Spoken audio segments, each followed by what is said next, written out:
hold my beer. I'm going real damn hard over here. And he just like ramped up his lead. And it felt like these two kind of slowed down a little bit.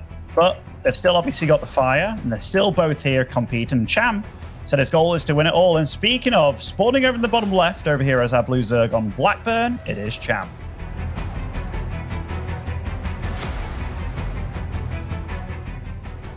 And his opponent, spawning in the bottom right, the red Terran player representing Team Liquid, he is Kelazhur.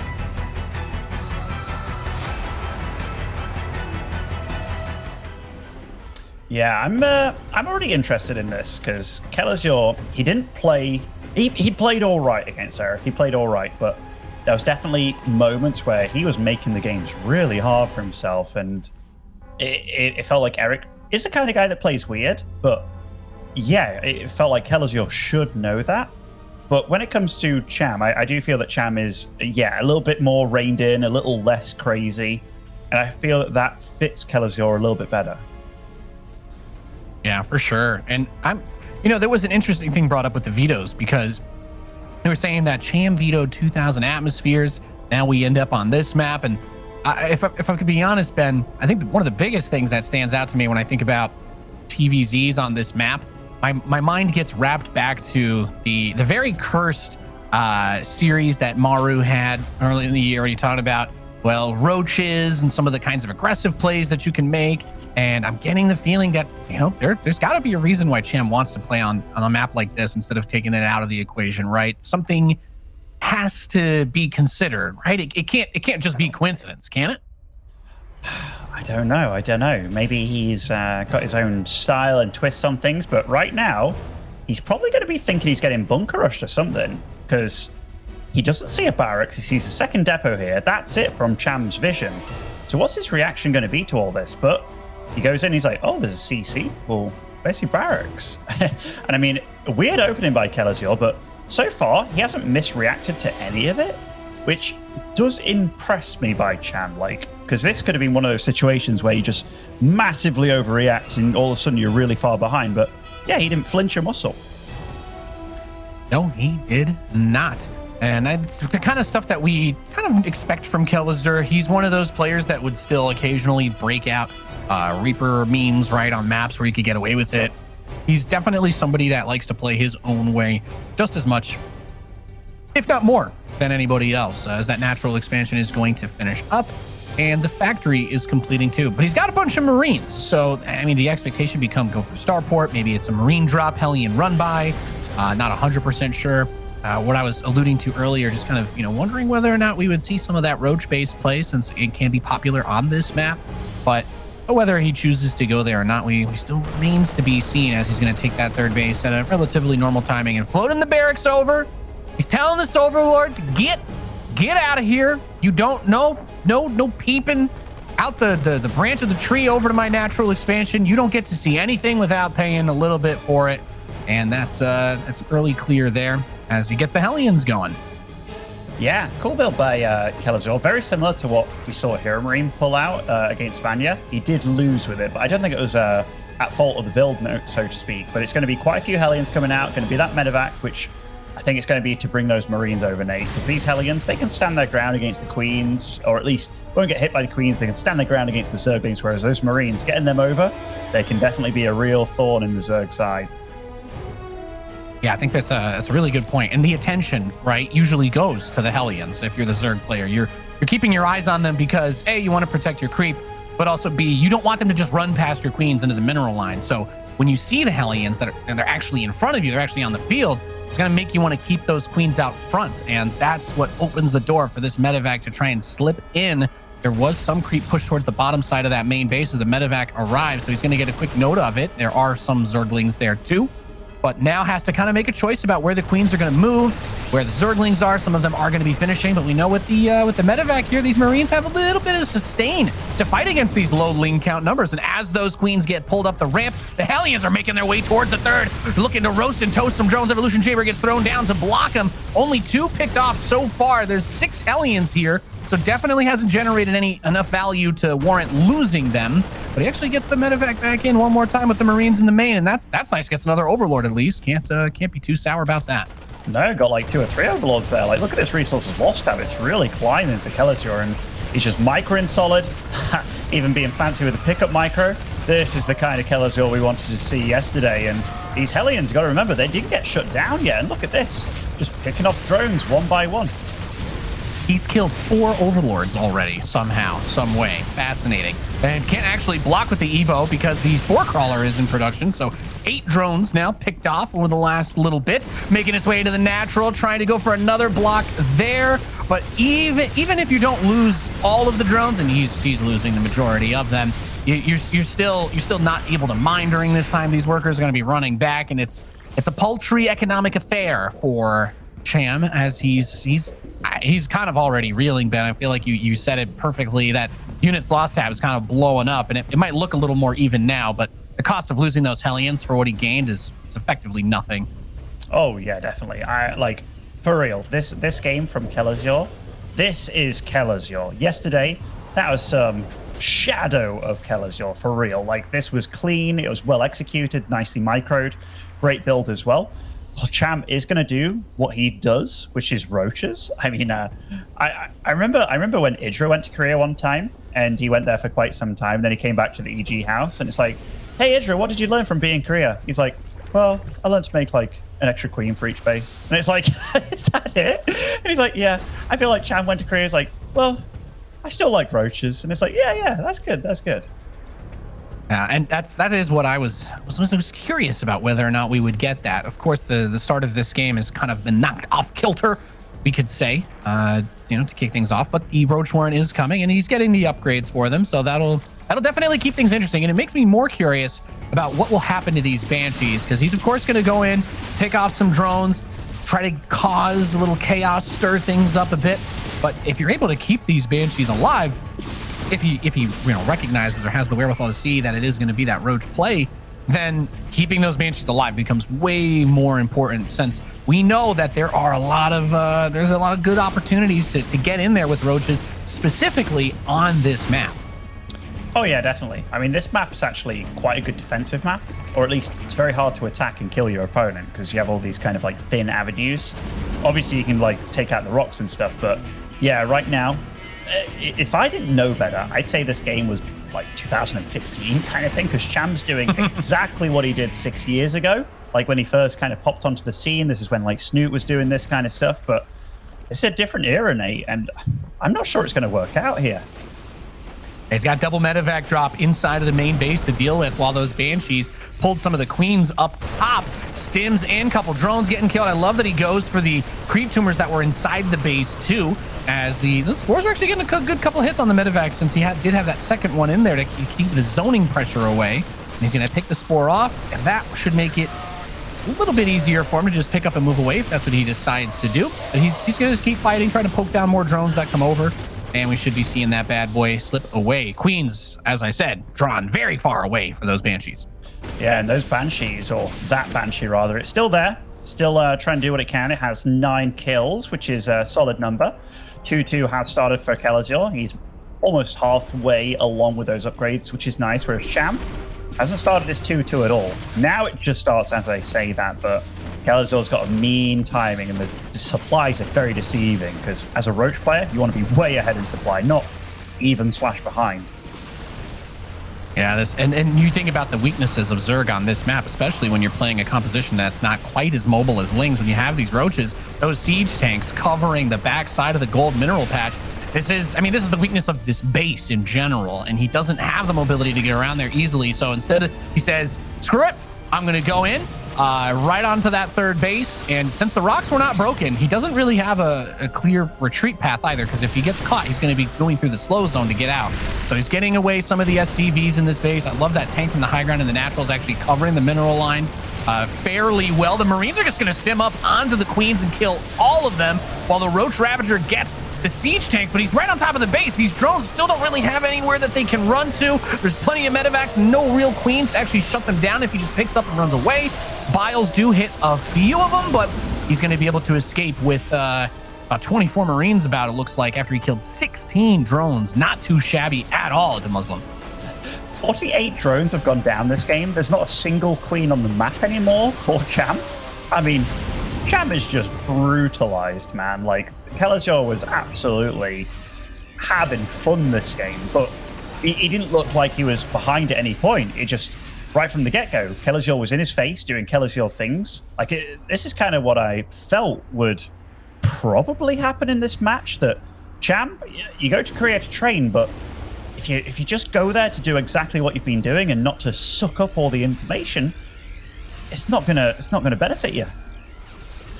Having tougher opponents can force you to, improve your execution and whatnot, but it doesn't necessarily mitigate the weaknesses of the strategies that you still like to do. So Kelazhur is going to keep doing what he does best, and he's on a map with a direct air path to his opponent's base. So, you're talking about maybe he could have broken down the rocks, gone for a huge surround on that third base. We've seen that work at the highest level on this map.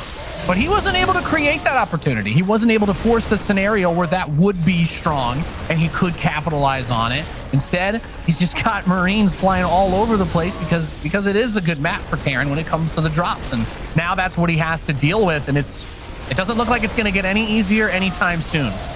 No, and I mean, all these trades, everywhere we look, everywhere that Niall shows as our observer, it's just not going well for Cham. And he's holding on, but he's lost twice the amount of resources. He's never really been ahead economically. And Kelazhur, that's 3 tanks at a time, 3 on the way, plus 2 on the tanks as well. I mean, he's got an army that's just crafted to deal with Rogue Ravager. Yeah, especially whenever we would talk about these types of styles being popular or strong, when they were popular and when they were considered strong, the counter was to just get over 160 supply of bio, and he's maxed out. But, this is definitely one of the ways around it. Big bile going in right in smack dab center, comboed with that fungal. Definitely an opportunity creating maneuver. But again, like we were saying, it's when you have a bunch of Marines fighting head to head against a bunch of roaches. You can't really build enough of them because of how much supply they cost, and they're big chonkers. So when you're fighting 50 Marines up close and you've got 7 siege tanks backing them up, things are going to get ugly really fast. And he's picking off the upgrades in the natural. Another wave of reinforcements is coming through. 2 more tanks are going to siege, and Kelazhur is going to take game number 1. GG, well played. Yeah, that was a really nice game by Kelazhur. Like, I liked the build choice. I think it's also really good for Blackburn, because you've got like this big open space where it's like you can't see the edge, so you obviously need to have overlords there. And then when that drop comes in, it's like, oh, you've got like 2 or 3 overlords here. Like, also, it's not a build that's done super often. I think it was really smart choice by Kelazhur to go for that on that map. And yeah, you felt that right from the get-go. Maybe Cham doesn't always go roaches. Maybe he felt forced because he did lose 16 drones to start that off, and quite a lot of the overlords and stuff. But yeah, really, really nice start to the series for Keller. I have to be feeling good. And like we were saying, this is kind of where my prediction was coming from, because I'm just like, Kelazhur, it does happen very regularly in the first day or the first days of when we do the LATAM tournaments, and maybe even because players just get used to playing the cross-server stuff, right? Because they're playing in the weeklies and what have you in NA or EU, or practicing against opponents in Korea. But then they go up against the LATAM players, and part of why those games end up looking weird is because these guys have also played each other a million times, and for tournament money almost every time too.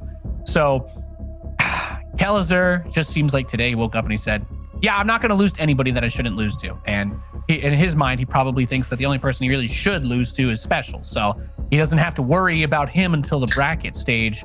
And that first game was just, incredibly sharp. What else is there to say about it? Textbook, man, textbook. Like, I think Cham did a decent job of holding on, because if you said like he lost 50 drones that game, was down to like 0 queens and stuff, and the fact that he's still kind of hanging on, it shows that he can take a beating. Like, not only is he a big buff dude in real life, he can also take a punch when it comes to StarCraft 2. So yeah, Kelazhur, like, even though everything went pretty damn good for him early on, he's not gonna go into this and be like, oh yeah, I'm basically gonna ease this, aren't I? Like, Cham definitely showed that he's pretty hard to take down, even when all things go well. Resilient as ever. And here he is, trying to bring things back in the bottom left of our map Oxide. He is Cham.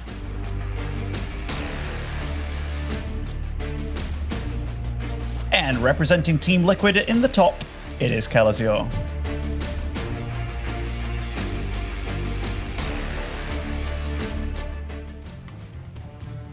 Gonna be a tough one because it was Cham that picked Blackburn, right?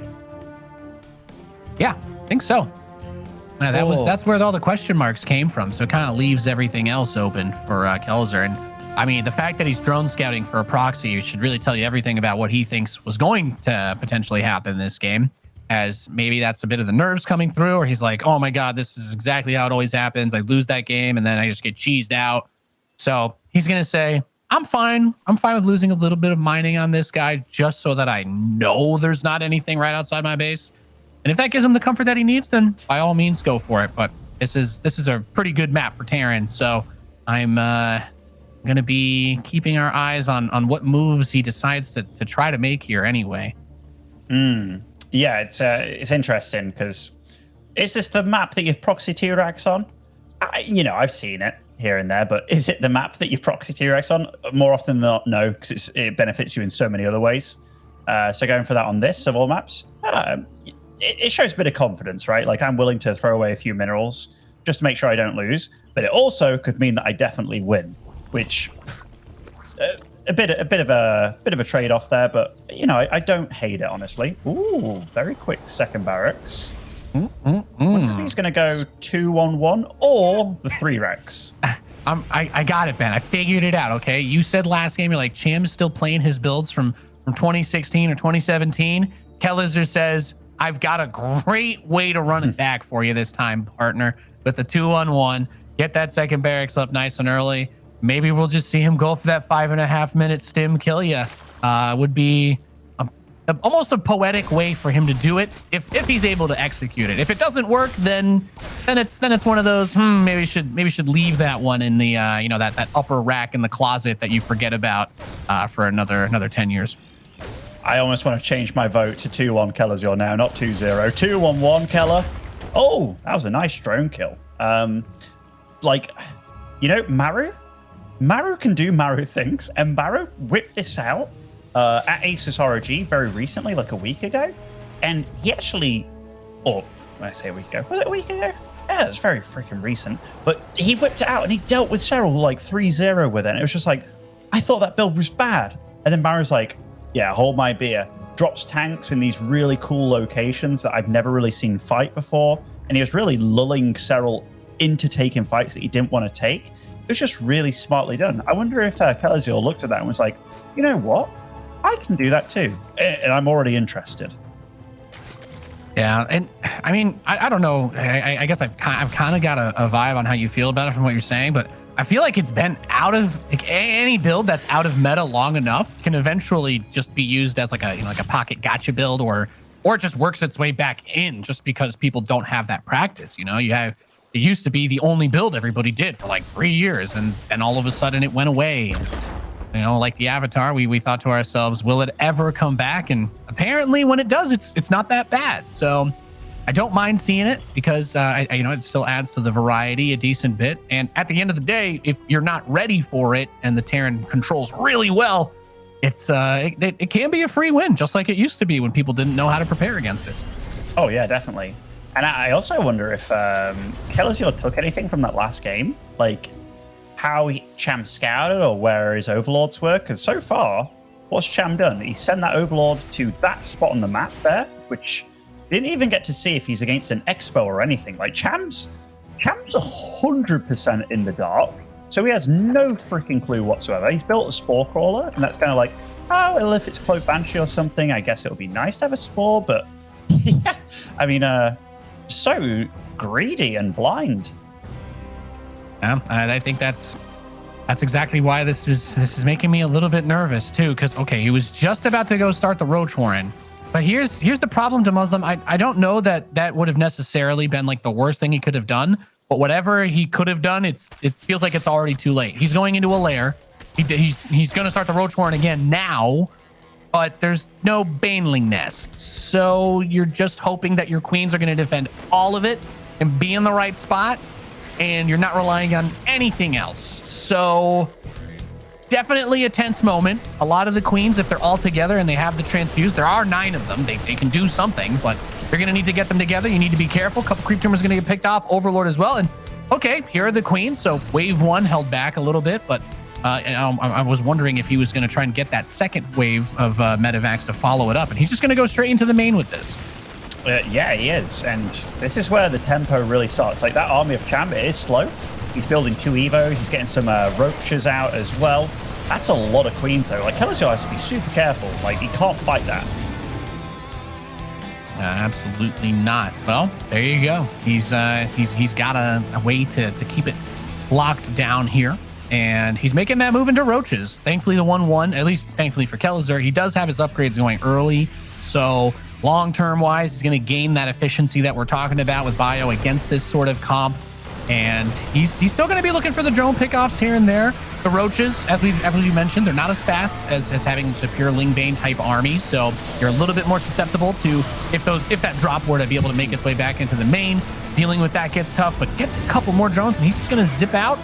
This is one of those medevacs, and oh my god, well, the Spore moves, so he's free to kill more stuff in the main.